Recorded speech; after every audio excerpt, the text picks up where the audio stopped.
तो हर साल लाखों बच्चे तैयारी करते हैं कॉम्पिटिटिव एग्जाम्स की, जैसे कि जेई, नीट एंड यूपीएससी की, इसी उम्मीद में कि वो एक अच्छा फ्यूचर बनाएंगे। बट अगर मैं कहूँ कि इस सक्सेसफुल स्टोरीज के पीछे एक बिटर ट्रुथ है, तो स्ट्रेस, प्रेशर, स्कैम्स, ये सब तो आम बात है, right?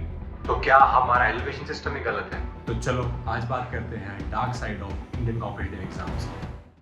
First of all we talk about how competitive exams affect mentally. Bharat में जो सक्सेस होती है वो मेजर की जाती है एग्जाम्स के रिजल्ट के साथ। अगर आपने कॉम्पिटिटिव एग्जाम्स में अच्छा परफॉर्म किया, अच्छे नंबर लेकर आए और आपका रैंक बहुत अच्छा है, तो सेलिब्रेशन की जाती है यार। आपके बड़े बड़े बैनर्स, सबकी फोटो लगती है, न्यूज़पेपर में आपके आर्टिकल छपते हैं, जो कि सही भी है यार, and you deserve this one, क्योंकि आपने अपनी मेहनत से वो चीज़ पाई है, right?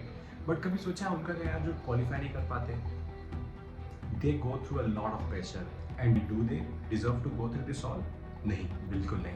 But again society, school and sometime parents, अब पेरेंट्स का ऐसा है ना यार, सारे पेरेंट्स कभी भी अपने बच्चों का बुरा नहीं चाहते, they just want you to see grow and succeed. तो ये जो सोसाइटी, जो स्कूल होते हैं, ये सब चीज़ें भेज देती है स्टूडेंट को सर्वाइवल मोड में, जहाँ पर सेल्फ वर्थ को जोड़ दिया जाता है रैंक्स और स्कोर के साथ। अगर आपका रैंक बहुत अच्छा है तो आपकी सेल्फ वर्थ ही बहुत सही है, बट अगर आपका रैंक अच्छा नहीं है तो भाई कोई पूछता भी नहीं है, आपकी सेल्फ वर्थ यहाँ हो जाती है, जो कि बहुत गलत है। अभी लास्ट ईयर 2024 में 13.4 लाख कैंडिडेट्स अपीयर हुए यूपीएससी प्रीलिम्स के लिए, और उसमें से क्वालिफाई पता कितने हुए मेंस के लिए? सिर्फ 14,627, and the remaining 13 lakh candidates didn't qualify.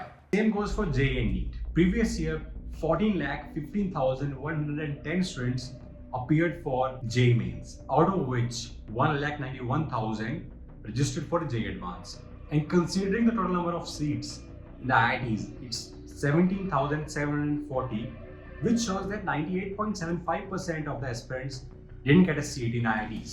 अगर हम बात करते हैं नीट यूजी एग्जाम्स की, तो पिछले साल 24,06,079 बच्चों ने रजिस्टर किया था, out of which the number of students who qualified was 13,16,268, and considering the total number of seats for NEET UG exams is 1,08,950, and 95.33% of the students didn't get a seat in NEET UG.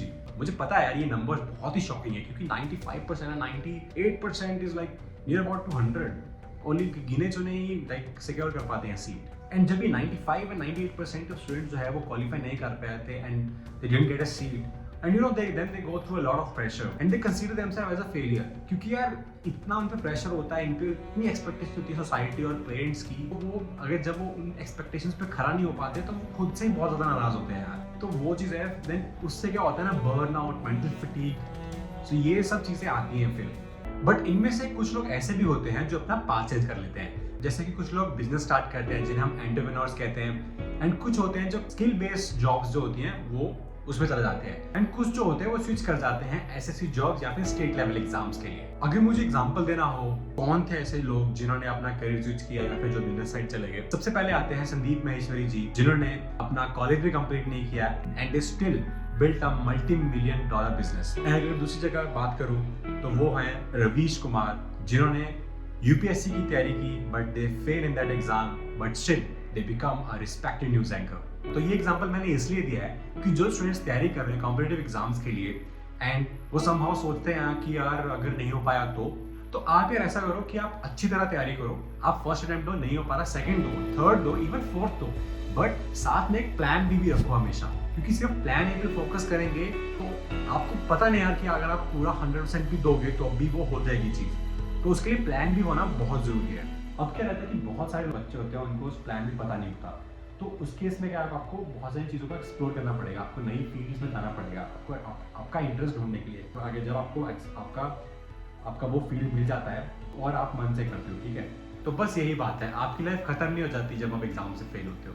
असली success तो सही रास्ता ढूंढने में है, सिर्फ UPSC और IIT clear करने में नहीं। तो जब ये सब चीज़ें हो रही होती हैं तो कोचिंग इंडस्ट्रीज फायदा उठाती है स्कैम्स करके। आपको पता है इंडिया में कोचिंग इंडस्ट्री से कितनी नेटवर्थ है? इट्स ओवर 5,000 करोड़, एंड वो कहते हैं कि यार हमारे इंस्टीट्यूट में 90% ऑफ द टॉपर्स निकल के जाते हैं।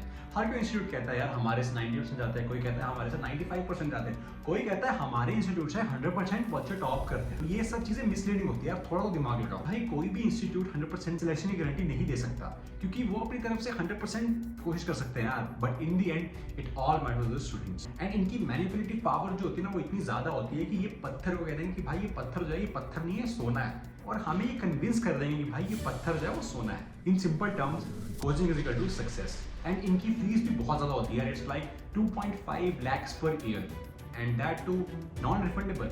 अगर स्टूडेंट छोड़ता है, मनी इज गॉन। एंड ये फेक प्रॉमिसेस करते हैं, पता है कैसे? ये बोले हैं कि भाई हमारे इंस्टीट्यूट में लो और आपको 100% सिलेक्शन गारंटी हम देते हैं। और लास्ट पॉइंट ये आता है कि यार जो कुछ जो इंस्टीट्यूट होते हैं वो ये करते हैं ना कि जो उनकी टॉप पेइंग स्टूडेंट होते हैं ना, जो ज़्यादा पैसे देते हैं, तो ये इंस्टीट्यूट इन्हें पेपर लीक जो होते हैं वो उनको दे देते हैं कि भाई ये लो, आप अच्छे से कर लो तैयारी। अच्छा, उनका क्या यार, जो बहुत मुश्किल से पैसा इकट्ठा करके इंस्टीट्यूट में जाते हैं, उनके साथ तो आप खिलवाड़ कर रहे हो ना। So you have to be think in a positive way कि भाई सबको इक्वली ट्रीट किया जाए और सब पे इक्वली ध्यान दिया जाए। ऐसा नहीं होना चाहिए कि यार जो ज़्यादा पैसा दे रहा है उसको आप ज़्यादा प्रायोरिटी दे रहे हो, और जो बहुत मुश्किल से लाइक इंस्टॉलमेंट से पैसा दे रहा है उसको आप कुछ नहीं केयर कर रहे। That is wrong and that shouldn't be done. Suicides जो है वो जनरली कॉमन हो गया कोटा में, एंड एक ये नॉर्म बन चुका है, बिकॉज स्टूडेंट पे इतना प्रेशर होता है ना कि कोई भी इंसान, स्टूडेंट्स कह रहे कोई भी इंसान इतने प्रेशर से जाएगा वो झेल नहीं पाएगा, और उन्हें कोई रास्ता नहीं दिखता, and they commit suicide. And कोई इसके बारे में बात भी नहीं करता है। जो बड़े बड़े इंस्टीट्यूट्स हैं उनके लिए study is like a business. They don't care, they literally don't care about students mental health and the immense pressure they go through. All they care about is money, and which is very wrong. मैं ये नहीं कह रहा कि सारे institute ऐसे होते हैं, but most of the institutes ऐसे ही होते हैं। सी आई डोंट नो कि गवर्नमेंट क्या स्टेप्स लेगी इसके अगेंस्ट या इसको सुधारने में, बट मैं क्या एक चीज़ कह सकता हूँ कि यार अगर आप प्लस +2 के साथ या फिर आप ड्रॉप ईयर कर रहे हो या फिर आप कोटा जा रहे हो इसके लिए कोचिंग के लिए, तो what I can say is one thing is that कि आपको 100% श्योर होना पड़ेगा कि यार मैं जा रहा हूँ, मेरे पर डिपेंडेंसी बहुत सारी, एक्सपेक्टेशन बहुत सारी है, ठीक है, I will give my 100% irrespective of the results. क्योंकि यार अगर जब हम रिजल्ट से इतनी अटैचमेंट रख लेते हैं ना, तो और जब वो चीज़ सही नहीं होती तो डिस्ट्रैक्शन या फिर बहुत ही ज़्यादा डिमोटिवेट फील करते हैं और लगता है कि यार हम तो फेलियर है, तो ऐसा है। वो चीज़ें नहीं होनी चाहिए। हमारे हाथ में हमारा कर्म है, जैसे कहते हैं ना कि यार तू कर्म करता जा, फल की चिंता मत कर। Same goes for this, you put your 100% in that, you put your 100% effort, and what ever the result will be, it will be good. क्योंकि यार भगवान जो होते हैं वो कभी किसी का गलत नहीं करते, ठीक है। तो यार अगर आप कर रहे हो, प्लान ए में जा रहे हो, ठीक है, आपका प्लान ए आपको जेई करना, आपको नीट करना है, आपके पास प्लान बी भी होना चाहिए। कि यार मैं ये इसलिए बोल रहा हूँ क्योंकि आज के टाइम में देखा देखी बहुत करते हैं लोग यार कि अगर हमारा दोस्त जा रहा है वहाँ पे तो हम भी जाएंगे। उस केस में आपको 100% श्योर होना पड़ेगा कि यार अगर मैं जा रहा हूँ तो मेरे को डिस्ट्रैक्ट बिल्कुल नहीं होना, मेरे को अपना 100% एफर्ट देना है और साथ में प्लान भी रेडी करना है। तो ये सब चीज़ें जब आप करोगे तो आपको एक क्लियर पाथ मिल जाएगा कि ठीक है, अगर प्लान ए नहीं तो प्लान बी, और प्लान भी होना बहुत ज़रूरी है यार। हम कहते हैं ना कि भाई प्लान ए ही रखो, सिर्फ उस पर 100% दो। व्हाट इफ इट फेल यार, देन क्या करोगे? आप बार बार ठीक है कर रहे हो, ट्राई कर रहे हो, बट साथ में सारा कुछ दूसरा भी करना पड़ेगा ना। वही चीज़ है, आपके एग्जाम्स के रिजल्ट फ्यूचर डिसाइड नहीं करते यार। आपका फ्यूचर क्या डिसाइड करता है? आपका माइंडसेट, आपके एफर्ट्स एंड आपके चॉइसेस। एंड बस ये यार इस वीडियो में अगर आपको वीडियो अच्छी लगती है और इन्फॉर्मेटिव लगती है तो इसको शेयर करो अपने दोस्तों के साथ, अपने फैमिली मेम्बर्स के साथ, और उन्हें बताओ कि यार how things work and how things are. तो ये भी ये कुछ बदलाव लाए। जल्दी मिलेंगे अगली वीडियो में, तब तक के लिए नमस्ते।